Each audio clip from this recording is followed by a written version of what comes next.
Welcome to this discussion on spirituality and Sambalanagari. I have with me Shailekya.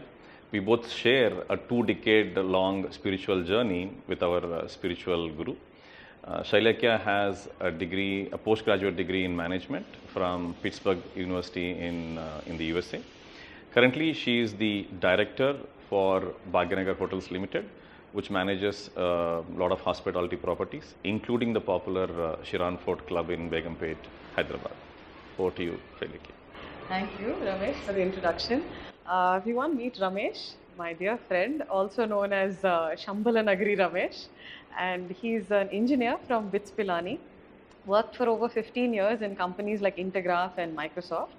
Right now, freelancing and teaching many topics that are beyond my understanding, including artificial intelligence and the likes. And so what I'm interested in knowing is, from being such a technical science background, how have you come into spirituality? Yeah.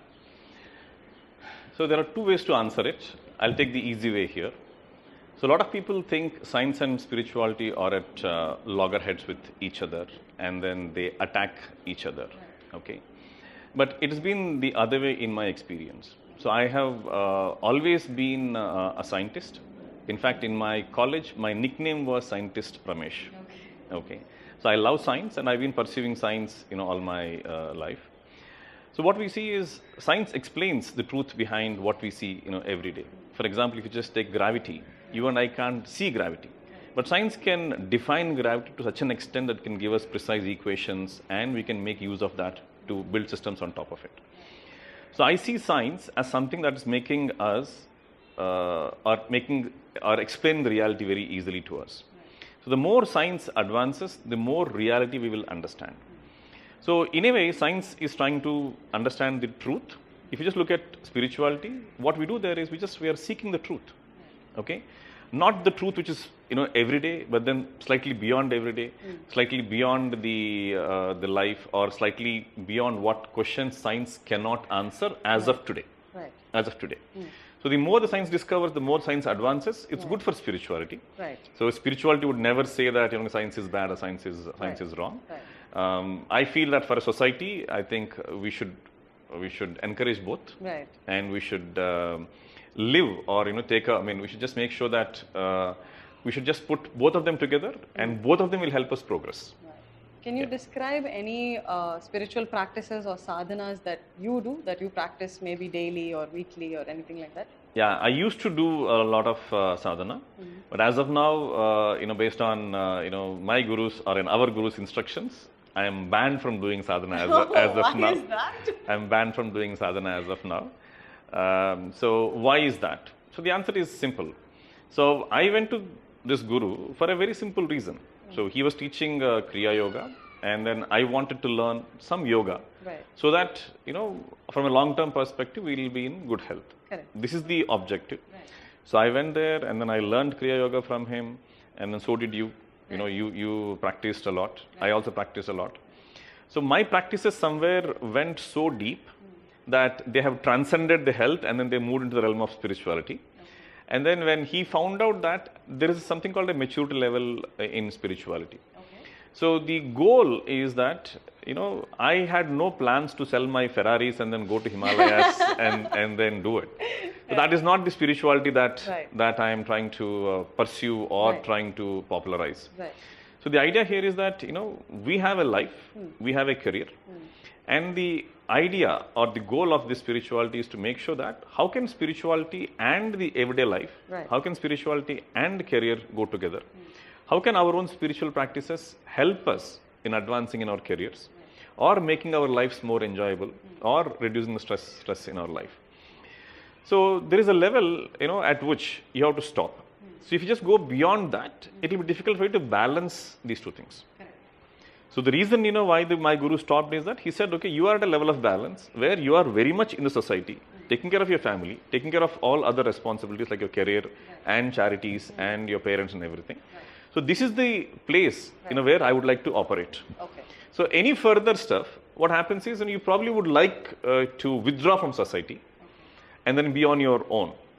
So, he felt that, okay, at this age, I should probably spend more time handling my responsibilities. rather than withdrawing from society. So who is this guru that we're talking about? Can you explain a little bit about when you met him first? Yeah, sure. I'm sure you know our guru, but I'll just explain this for the sake of everybody. Yeah. So this guru that I'm talking about is called Maharshi Dhyanam Nanna. Okay, this is what he's known by. Now, I met him around 2003. In fact, I met him is the wrong word. So from a very early childhood, from the time I was 11, so I always wanted to have a guru. Okay. So this was a burning desire in me. I always wanted to have a guru. Okay. And then I had very strict rules about what kind of guru I wanted to have. It must sound strange. Usually gurus have rules for what kind of students that they want to take. Right. But I wanted to I had very strict rules. Okay. I'll just give you some things. So I want a guru who can answer my hundreds of questions. Okay. So I ask. Okay, to the level that people get bored. Right. That's how I learn. Right. Okay. So I just wanted to make sure that he has the patience to answer my question. Right. And I'm not saying all my questions make sense. Okay, I'm just seeking. So I can even ask a very nonsense question. Right. But I want someone to tell me that this question is nonsense. Right. Okay, very openly and then in a way that I understand. Yeah. And second, I did not want to have this traditional, guru shishya relationship wherein I just go bow to him or touch his feet. Right. So I did not want that stuff. Okay. So I just wanted somebody, who is, so wise that he's just 1,000 or 1 million times, wiser than me. Right. That just a word from him makes me realize that okay, so the thinking direction that I'm taking is not correct. Right. And sometimes my question itself may be wrong. Right. Okay. And second thing is I also wanted him to be very scientific, not somebody who asked me to believe. Okay. See, as a scientist, I'm used to questioning everything, including our own findings. Right. See, if you can't stand that questioning, we don't call it as science. Correct. Now, can spirituality also stand questioning? Yeah. So if it can't stand, I don't want to take that spirituality. Yeah. So I want a guru like that. And then, in 2003, it is the other way. Okay. So he came searching for me. Okay. I did not go searching for him. Okay. So I used to work in a company called Intergraph, okay. Probably the first IT company in Hyderabad. So it's near Begumpet, old airport. Yeah. So I was working there. And then one day I went to the airport lawns early in the morning because I heard somebody was teaching yoga there. Okay. But I could not find anybody. Okay. And then maybe a few days later, somebody told me in my office that, there's a Chiran Fort Club right beside the office. And we have a yoga guru coming and teaching, Interesting. Yoga. I never knew that. That was the first time that you met him there. Okay. So I knew Chiran Fort by then. Chiran Fort by then. Okay. So I said, okay, fine, this is very close. And I'll just go and attend this class. So the first day, the first half an hour, that was more than enough for me to understand that, so to actually fall in love with what he's teaching. Okay. Love is probably a wrong word, but I had developed so much of respect for what he was doing and then saying. And then whatever he is saying is just answering most of my questions. Okay. Because the kind of, the approach he takes towards explaining, he explains a concept scientifically, then, religiously, and then, spiritually. Right. So scientifically, religiously, and spiritually. Correct. So all these things. Right. So that way, while I was listening to him, for the first time, the number of questions I wanted to ask were decreasing. Reduced. Were decreasing. Yeah. I won't say reduced, but just they're decreasing. Right. Because I was just getting answers without actually having to ask. Yeah. So that was my first experience with him. But for me to actually realize that, he is my guru took a long time. Okay. But for the first interaction, first half an hour, I knew, he is not of a normal stature. Right. And he's a person of huge experience and wisdom, which has come from his own sadhana. Right. Not that he has read a lot of books. Right. Because a library can give us a lot of knowledge, but then it won't give us any experience. Correct. Okay. So that's how I started, that's how my spirituality started. Right. And then once I got into the class, yes, I was doing regular sadhana. Right. That's how it is. So now both of us have had this experience of meeting this guru and doing his Kriya Yoga class. So for those who now want to see him or visit him or have this sort of connection that we have, how is that possible? Yeah. So I don't have a positive news for the people who want to learn, Kriya Yoga from him. The reason is that he has taught close to 1.5 lakh people across India. Right. Okay. So they learned from him, directly from him, not through his shishyas. Correct. He just taught one-to-one, 1.5 lakh people. Right. And then around 2010 or 2012, so at that time he stopped giving these classes. Right. And then he also went to mounam.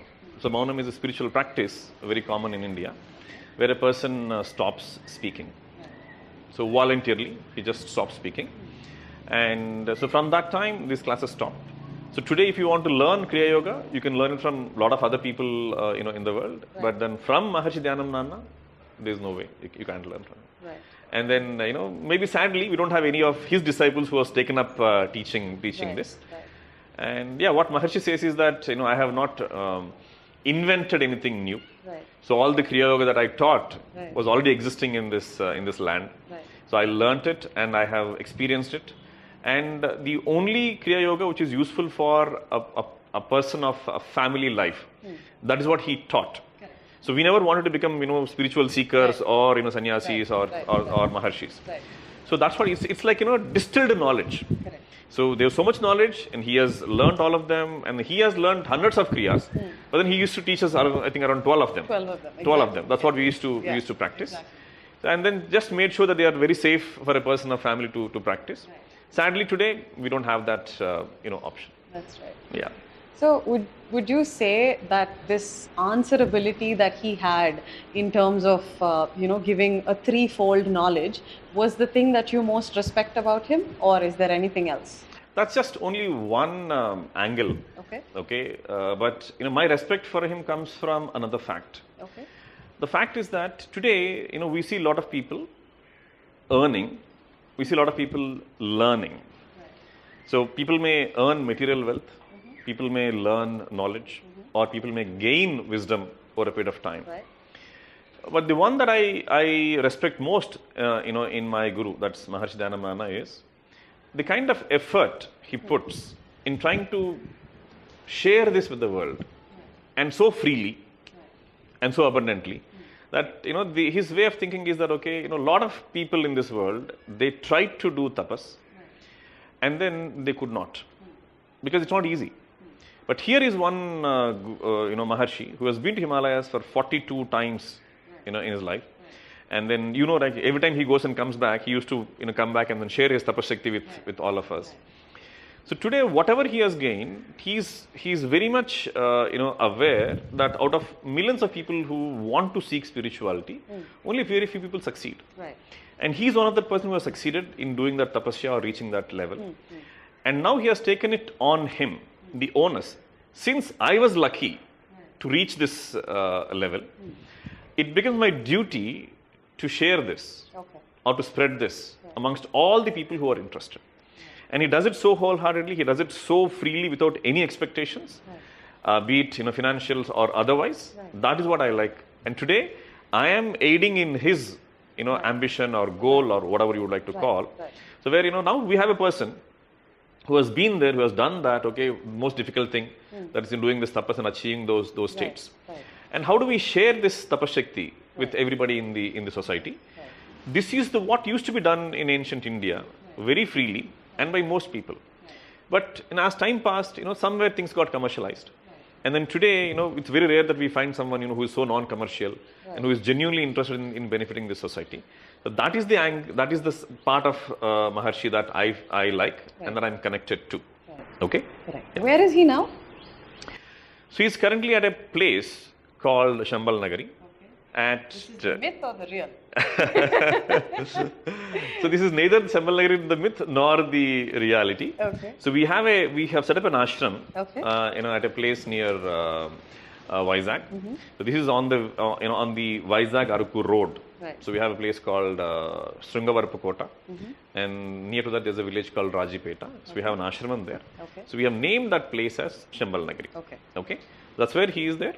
And then today, I think it's been 7 years that I have seen him. Even you didn't see him. Right. Because he took a decision to go into ajnatam, which is like being an incognito. Right. That is staying away from society. Right. So nobody has seen him from the last 7 years. He's in his ashram, he's in his room, and he's doing his tapas for 22 hours a day. Right.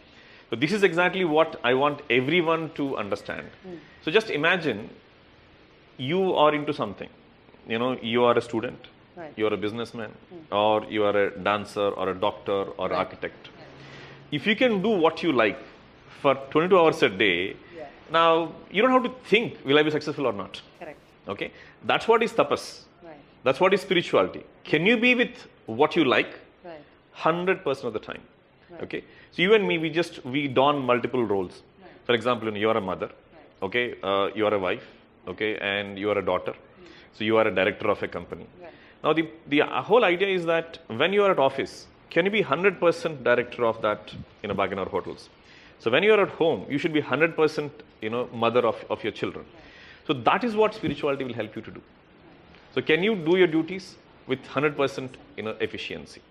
Okay. I think that's what we're all sort of aiming to do or trying to do, but without the right tools. Yeah, right? yeah. Now coming back to your question, where is Maharshi today? Yeah. He's at Sambalanagari, near Vizag. Right. And anybody can come to the ashram any day, Okay. 6 a.m. to 6 p.m. Okay. And when they come, what will they get? They can actually experience that spiritual bliss. Okay. And you have this Maharshi who wants a lot of people to come to that place, and then take as much of his tapashakti as possible. Right. That's it. So, what would you say the difference is whether we go to Sambalanagari or any other spiritual temple or town in India? So, what's the specialty about Sambalanagari versus going to a, any temple? We're used to going to temples, right? So, what's the difference? Okay. So if you just look at most of our ancient temples, so almost all of them, don't look at them physically. Okay. A temple is a structure. Right. Some temples may be huge, some temples may be small. Right. But if you look at we just call it, the technical term is, how are they consecrated? Correct. That is okay. If you just have a Mola Virat, Right. you have a sanctum sanctorum, and then there is an idol there. Right. Now the shape of the idol or the material of the idol, that's not important. So you have some idols. Most idols in India are made out of granite. Some are made out of marble. Some rarely are made out of wood, like Puri in Puri, Jagannath. Jagannath, Yeah.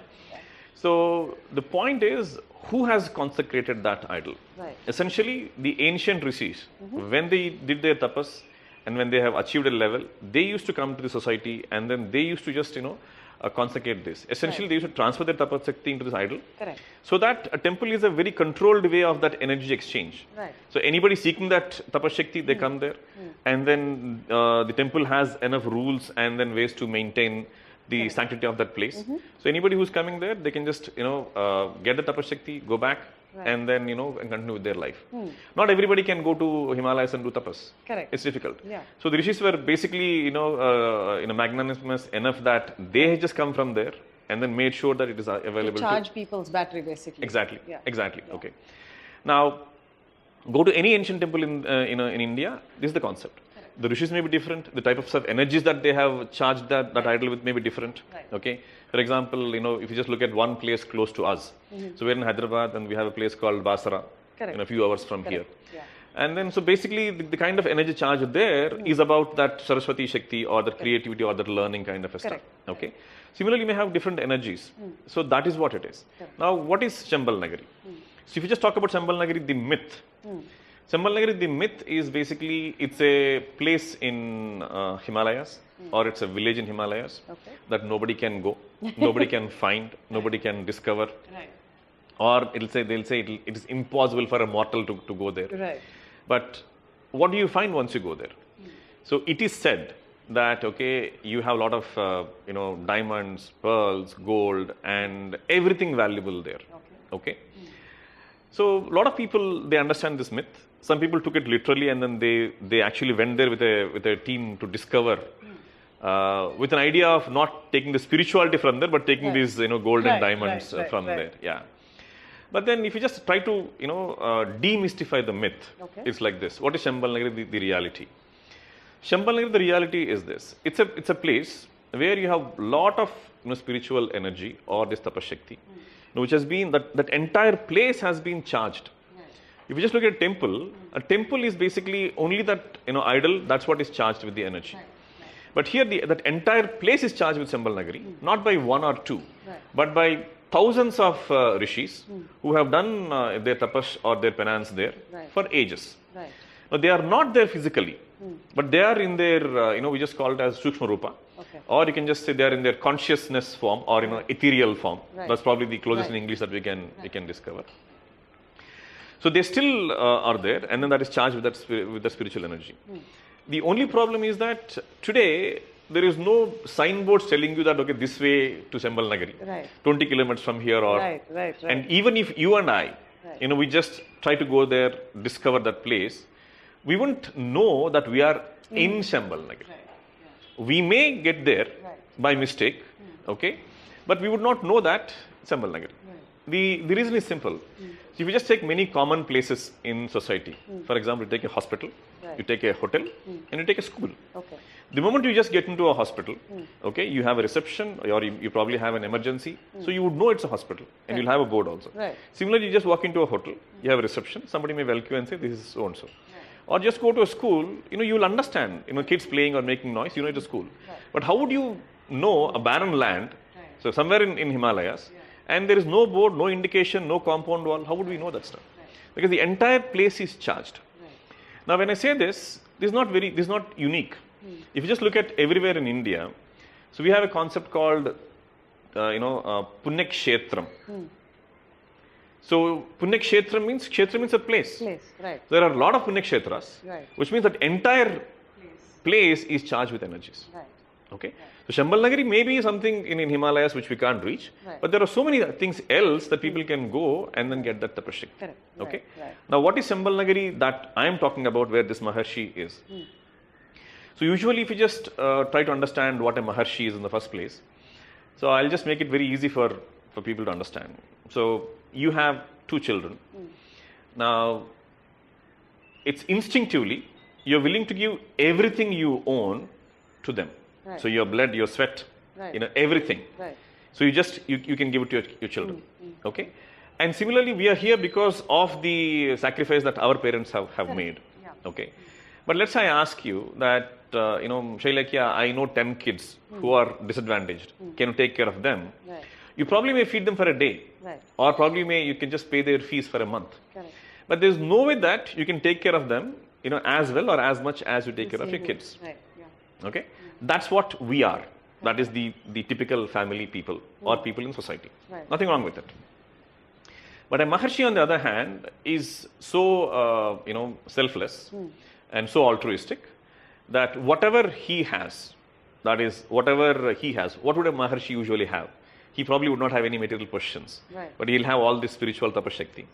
And he can freely, share this to anybody who just, goes to him, or anybody who just goes and shares their difficulties. A Maharshi is probably not very interested in you and me, because, we are at least, we are in a position where we can take care of ourselves. Right. But there are a lot of people, who are in such a dire state that they can't even take care of themselves. A lot of struggles, a lot of difficulties. So it is those people that are dear to Maharshis. And then they wholeheartedly, give their entire tapashakti to these people. So that, they can start standing on their own feet. They can start being responsible in their own life. And they can live a better life. Or so that they can overcome their own obstacles. That's So it. how does one understand? Now, you and I have this sort of experience, and we've had personal moments, let's call them, caterpillar to butterfly situations in life where we've experienced this.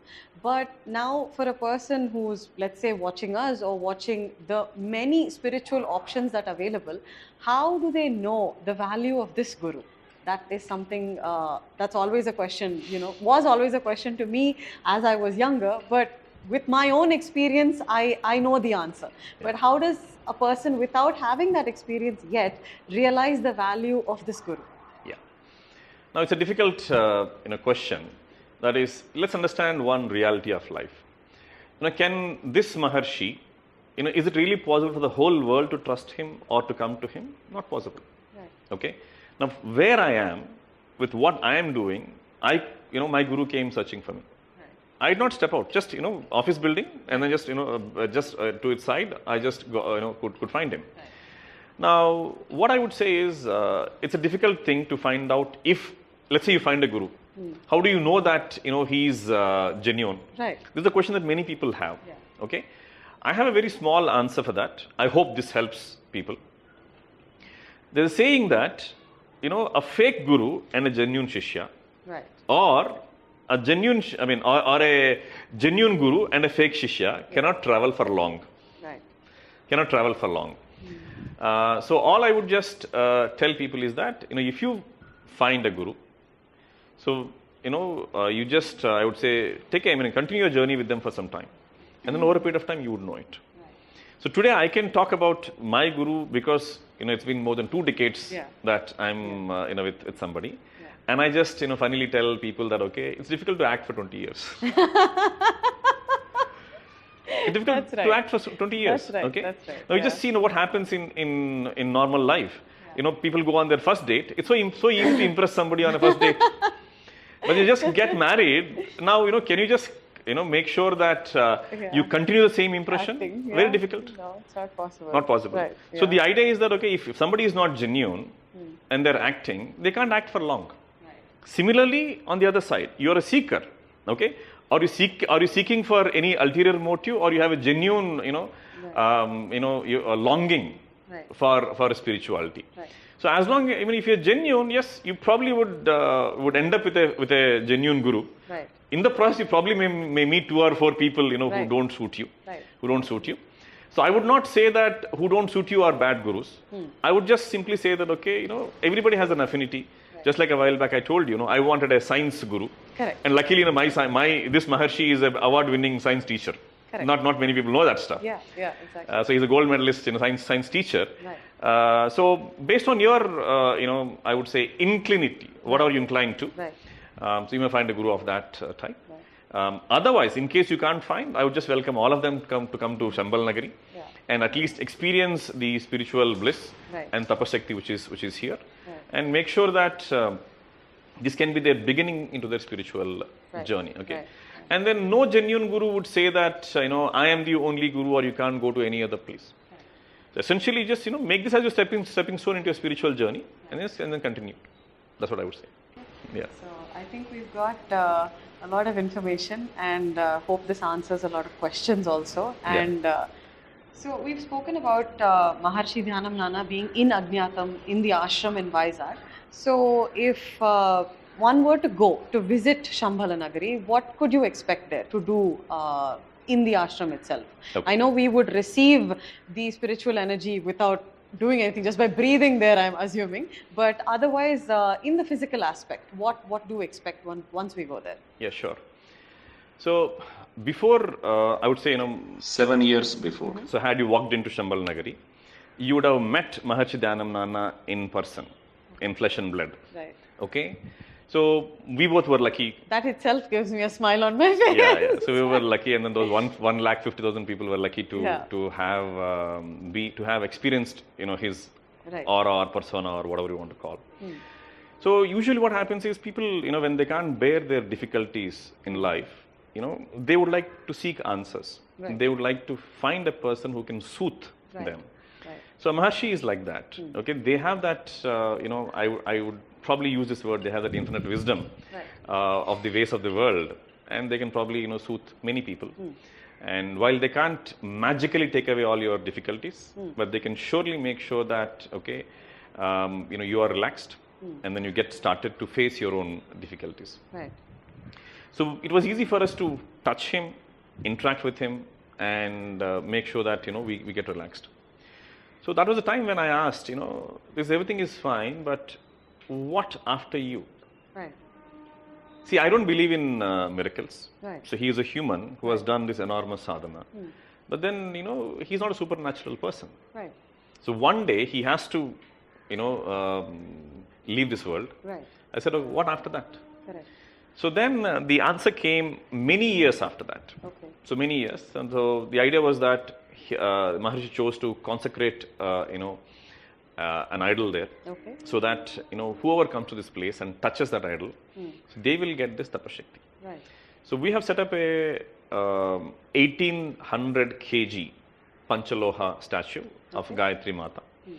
And it's one of the very few places in India where you can go and touch the idol. Right. So you've been to many temples, Yes. and then we just do darshan, but we can't go and touch. Correct. Only few people who are, allowed to go. Right. Okay, so that's basically because of temple rules, and then we should respect those rules. So here, You can go and touch. And then what this Rishi is doing is that every day, he does 22 hours of that tapas. Right. And then all that tapashakti, he is just basically transferring into this idol. Okay. So that tomorrow, when he just, leaves his mortal body, the idea is that this tapashakti exchange should continue. Okay. So that is why that's a place which is charged with so much spiritual energy. So it's one of the few places in India where you can come in, get into a temple and touch that idol. So many places you can't touch it, but here you are requested or you are expected to touch. That's how the tapashakti in that idol gets transferred to you. Okay. And we request people to actually interact with the cows which are there. The trees are there. They're supercharged with this spiritual energy. So you just go touch a cow, and then in the US, people pay to touch cows. So that they petting zoo. Petting zoo. Yeah. So here, we want people to go there. The moment you touch your pet, you just feel relaxed. Yeah. The same thing happens there. Yeah. So you walk in with all your troubles and issues in your life. At least the time that you are there, we want you to be relaxed. Right. And then whatever tapashakti is there, just take it home with you, Right. so that you can face your own obstacles. Obstacles. Right. So no miracles happen when you walk into Sambalanagari. Don't believe in miracles? Me, I don't believe in miracles. Okay, I don't believe. I tell people that don't expect miracles, Right. and things don't miraculously change. So you need to take an action. So a lot of the biggest problem that people suffer in this world is that they just come and tell us that, okay, I've been praying to God for a long time, but God is not listening to me. Okay. Now I don't know much about God, but I can just tell you one very simple scenario. Now imagine you are in financial trouble. So you went out and you bought a lottery ticket. Okay. Now so would many other people buy it. So let's say 1 million people buy a lottery ticket, Right. and then if everyone's wish came true. and if all of them were to pray to kind their of know God, the ending to the story. okay. Yes. So if all of them were to pray to their God, at best you'll get back your own whatever you just put it. Yeah. Assuming they don't cut the taxes. Right. Okay. Exactly. Or So that is what I just tell you. Okay. Praying is not the solution. Right. Take action.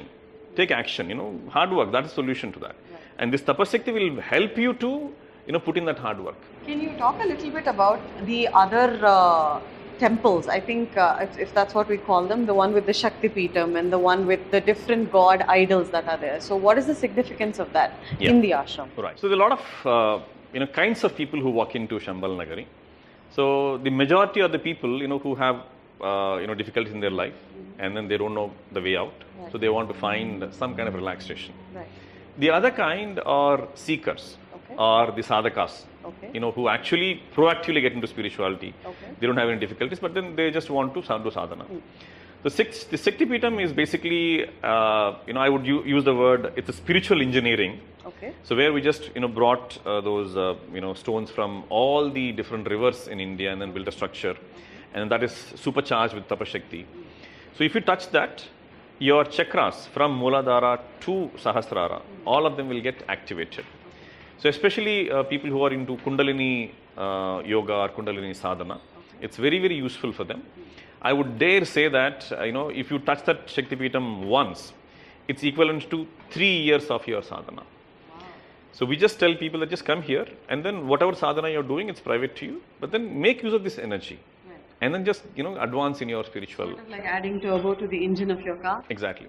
Adding turbo to your engine of the car. Right. So that, it's just aiding you in your path. Right. So we don't want you to come into our path. Right. So I'm not here to change anybody. Right. So this is not a religious place. Right. We'll not tell you to believe something or don't believe something. Right. Okay? The rule here is very simple. So if you have a power plug, and if I just put my finger in it, I will get an electric shock. Correct. Same with you, same with anybody in the world. This is universal. So what you have in that socket is energy. That is universal. Now spiritual energy is as true as your electrical energy. It is just that, if I just put my finger in a socket, the way I experience my shock is different. Okay, some people may just, fall, some people may jump, whatever it is, Right. depending on the voltage and current and all that stuff. Right. But surely that is there, and it will just, you'll experience that shock. Right. Okay. Now in spirituality also, it has to be that universal. Correct. So for us to get a shock, you don't have to believe anything. Right. If somebody is telling you to believe in something, I am that naughty kid who never wanted my guru to tell me to believe something. Right. Getting it? Right. So we don't tell people to believe in something, but just come to that place and then make sure that you use that spiritual energy. Right. That's Shaktipeetham. We have other temple where we have idols of 4 gods. So the Hindu gods of Ganesh, and then we have Saraswati, and we have Vishnu, and then the Shiva. Okay. So the idea here is when I spoke about Shaktipeetham, so it's like formless. We just this basic stone structure. So that is how our original temples used to be. The ancient temples across this Akhand Bharat, so called. Right. So the spiritual Bharat. So we used to have so much of those Shaktipeethams where there is no form given to a deity. The reason for that is, if you just go back, you'll understand. If you go back around 1600 years, so you won't find Islam or any mosques in the world. You go back 2000 years, you won't find Christianity or any churches. You go back further, no Buddhism, no Jainism, probably no Hinduism also. Okay, but we still had society, we still had Maharshis, we still had spirituality, and then these Maharshis were still trying their best to improve the lives of the people in the society. So at that time we had the Shaktipeethams, a very basic form of structure. Later, when all these god forms and everything came into picture, now in the other temple you have the same energy, but they've been charged into different idols. Like today, it's all this symbolism. So for example, you just look at the Hollywood characters like Hulk. Right. So Hulk is for strength. Exactly. Right. Okay. Flash is for speed. Yeah. So we have gods for each purpose. Exactly. So just like you have cartoon characters for each purpose, you have gods for each purpose. Right. Okay. Right.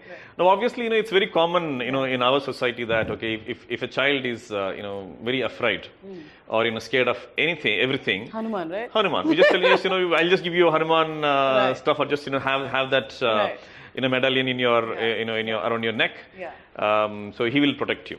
Right. So that is the idea. Now, I'm not even getting into whether Hanuman is true or exists. Right. But then if that act helps this child, stand on his own, become, more assertive. It's and energy, right? Energy. That's what is important. Yeah. But that energy is actually being presented to society in different forms and shapes. Right. For example, you just take the first statue, which is Ganesh. This is the easiest thing for anyone to understand. Okay. So I call myself one of the laziest person in this world. That's what I call myself. Now, if you need to start something, so you need to basically come out of this laziness and take action to start something. Right. Now, if you just look at the spiritual, essence of Ganesh, so you just take any function in our society. So, you want to construct a house, or, it's a marriage, engagement, or any puja or any vratam. The first thing that we do is that. Yeah. Because we are actually telling him that, okay, just give us the energy to start something. Right. So Vignesh basically means somebody who has who can overcome the obstacles. Right. So we tell them that, okay, please give me the energy or strength so that I can overcome my obstacles and then start whatever I want to start. Right. So the starting energy, that is what is called Ganesh or Vinayaka or Vignesh. Right. Okay. Or from a spiritual perspective, or chakra perspective, we can just call as Mooladhara chakra. Right. So for anybody whose Mooladhara chakra is weak, okay, they just keep on, postponing things. Right. Okay. And I'm sure you and I, we are not immune to that stuff. Okay. So you can see on the internet, there are so many courses which will tell you, okay, stop procrastination. Yeah. Okay. So the idea here is that, okay, can we get into a stage where it is you who want to start something, not somebody. No one forced you, but you are not able to do it. Right. Now look at the thing. You want to wake up at 5 o'clock next morning. Okay. You set the alarm, and then when the alarm goes off, Snooze. who is snoozing?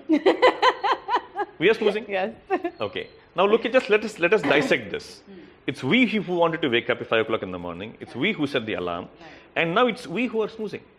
Now, please don't blame God, or please don't blame anybody in the world. Okay, the alarm didn't fail. Okay, it went off exactly at the time that you set it. Yeah. And now you're snoozing it. Yeah. Now, what can any God in the world do if you are snoozing your own alarm? Getting it? So that if you have enough of this Mooladhara energy, that's what happens. At least you'll start what you wanted to start. And then the second idol there is of Saraswati. Okay. So once we start, that's not enough. For example, if I want to build a hotel, So this is what I'm thinking. Right. To start, somewhere I have to start. Right. At least apply for the permission. Okay. So once I get started, after that I have to build it in a way that it is, attractive to all the people. Right. Let's understand simple thing. If I build a hotel that is exactly like most hotels in the world, then I will be as successful as them. I can't become any more successful. Correct. But if I want to be more successful, I have to be more creative. Right. Okay, so it can be in terms of the decor or the ambience or interiors or service. I have to differentiate myself. Right. This is where creativity comes in. So the goddess or the of creativity or creation is that Brahma and Saraswati. Right. Since we don't have the idols of Brahma for some reasons, so we have Saraswati there. Right. And then we just tell them that okay, in case if you want to increase the creativity in you, just touch that one. Right. So this is the second step after you start. Right. And for kids, so who anyway can't understand all these things, you simply say, go touch that Saraswati Mata idol, Right. you will get good marks. That's how we have just, Right. trivialized that stuff. Right. And then the next one is Lakshmi and Vishnu. So to start something, you have to have this Ganesha energy or Mooladhana energy. And then to make it more creative, you need to go to the Saraswati energy. And you start something, you're creative, your business is running. Now, you have to run it. You have to run it day in and day out. Let's say you are a chef. You have to go to the kitchen and then you just have to do everything. Right. So you are a director of a hotel chain. Right. So you can't say that, okay, now that my hotel has reached profitability, I can just go on a vacation. Right. So every day there's something that we need to do. Right. So this is what is everyday maintenance. Right. So this maintenance is what we call as Lakshmi and Vishnu energy. So this is very, very important. What happens is a lot of people, they start something and they run it for a long time. If you can run anything for a long time, the society will recognize you. That is, you start a hotel, people will come to you, and the word of mouth. Sometimes your own industry chain or industry group may reward you with a best hotel, Right. or sometimes the government can award you with something. Right. This is where people feel so great about themselves. They tend to become egoistic, and then they say, okay, now I have reached. Right. I have reached. Right. Now the Shiva energy, so the Vishnu energy will make sure that you're successful in life and you achieve something. But then after you achieve, so you need to realize one thing. So there is nobody in this world who has achieved everything to a point that there is no need to achieve anything more. Right. Okay? But what stops you from doing that, you should identify. So let's say I become successful, and then I get the best trainer award. Okay, in artificial intelligence. Right. Let's some 5-6 companies, they give me this award. Okay. Now I can become so egoistic, that so full of myself, Right. that there is nothing more that I need to learn. Right. There's nothing more that I need to do. So that is the best thing for you to start failing. Decline. Decline. Okay. In case you get to that level, that's the beginning of your decline. Right. Now what Shiva does is, Shiva's energy is all about dissolving your ego. So we call Shiva the destroyer. Right. Actually, he doesn't destroy anything, he just dissolves your ego. Ego. Yeah. So whatever I have achieved, so if I'm always carrying it on my sleeve, Right. just showing it around, now I cannot go any further. So I achieve something, then if I dissolve that ego, that okay, that I am the best trainer, let's say, I dissolve that, only then I can start from the ground again. Right. Let's say you build a hotel, one hotel is very successful. And then if you are full of yourself, you will be left with that achievement for the rest of your life. Correct.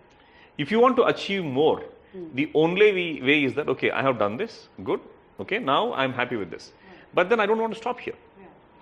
Now there are people who are a lot better than me, so let me just go and make sure that I ground myself. Look at the word, I ground myself, or I just dissolve my ego, and then start with my next hotel venture again. That's where the Shiva energy takes. Yeah.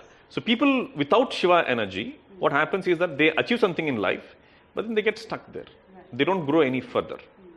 Okay, so I have seen a lot of people, in my life, who are that.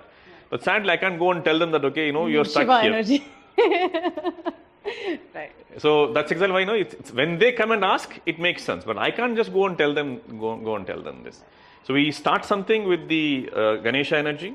You become creative with your Saraswati, Brahma Saraswati energy, and then you get to a level and you maintain that level for a long time using Lakshmi and Vishnu energy. Right. Then when you achieve success, you need to dissolve Right. that ego so that you can start again. Right. That's my favorite place in Sambalanagari, that we call it as, I just call it as the cycle of life. Okay. So because we start somewhere and you are always going, you can't stop anywhere. You achieve something, that's fine. You forget that achievement and then go to the next thing. Right. It's like, climbing steps. Let's say you just, you have a staircase and you need to reach. Right.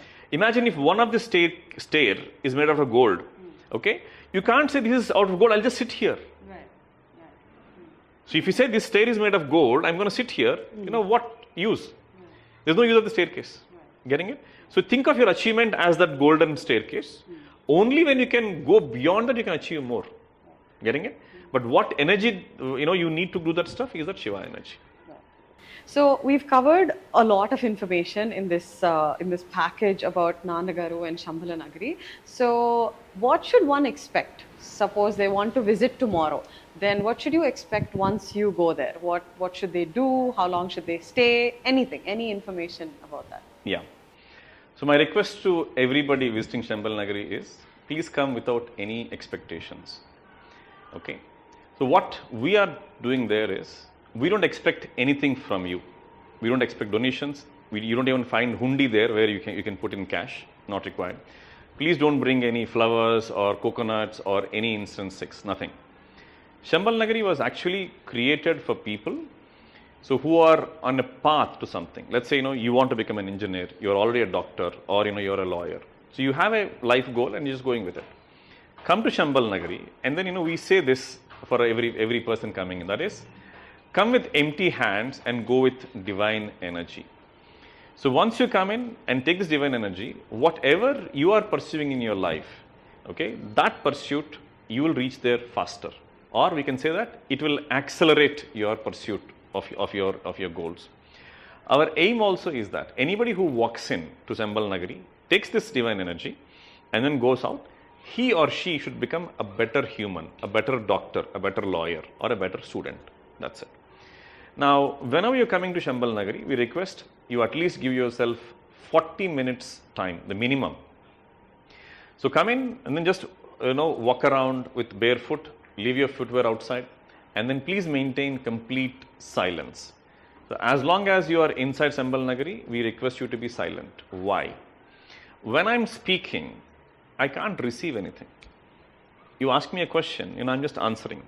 But for me to receive or to assimilate the world's knowledge or wisdom, I have to keep quiet. That's when, I can assimilate. But when you're talking, you're just simply dispersing your entire energy. Okay? So given a choice, I would not want to speak. Okay? But we are in our goal is to spread this information, that's why we are speaking. Right. Otherwise, I just would like to happily remain silent and do my job, do my work. Right. Okay? So please remain silent in Sambalanagari. Make sure that you touch the Gayatri Mata idol. And then, make sure that you touch the cows there, touch the trees there. Okay, we have a very huge, 1 ton Shivalinga. Make sure that you do Abhishekam to that particular, Shivalinga. Make sure you touch the Shakti Peetam. Don't miss the temple, the Cycle of Life temple. And then we also have a huge, bronze bell. Make sure that, you ring it. Because just the sound of that will activate some of your chakras. Okay. And, if you are lucky enough, the day you come, Maharshi may do something called Samprakshana. Usually Samprakshana happens on every Sunday and every full moon day, that is Paurnami. So if you can schedule a visit or you can plan a visit on Sunday, that will be more useful to you. So Samprakshana is a process where by the Maharshi, himself, he just comes out of his tapas and then he sprays that tulsi water on people who are around. Okay. So he has his meditation room in his first floor and we stand in the ground floor, and that tulsi jalam, that is sprinkled on top of everybody. Okay. And then he charges your chakra using many ways. One is by blowing a conch. Okay. Other one is by ringing a bell, because they can transmit this spiritual energy using many modes. Right. Okay, and these are some of those things. Right. Okay. And we also request you that, okay, please welcome to Sambalanagari. Make sure that you have your lunch, at our place, and then go. We take care of your lunch. So they say that there's no such thing as free lunch, but there is such thing as free lunch at Sambalanagari. So please walk in. So if you can get your kids around, or especially, I would like all the young people to come into Sambalanagari. So if you see all the youth, they are so exuberant, so much of energy. Right. Okay. What we want them to do is that if they can channelize that entire energy, Right. okay, into a one goal, they can achieve it easily. Right. But then, no amount of energy, if you start scattering or diffusing, will help you to reach your Right. goal. Right. Okay. Now you can see here that we have sun. Right. But if I can just get a magnifying glass, which is just 1 inch in diameter, and if you can focus the solar energy Right. that falls on that, it can actually burn, a cloth or a paper. Right. Okay. Now imagine, with all the energy that the youth have, Yeah. and if they can focus it on their one goal, Right. that is what is tapas. That is, can you be with your goal 100%? Right. No distractions, nothing. Okay. So yes, the world will have its distractions. Okay. The world will not change for us. Can we transcend these distractions and then move towards our goal? That's what is, spirituality to me. Okay. Thank you so much, Ramesh, for this beautiful session, and I hope it really helps whoever is seeking this path. Yeah.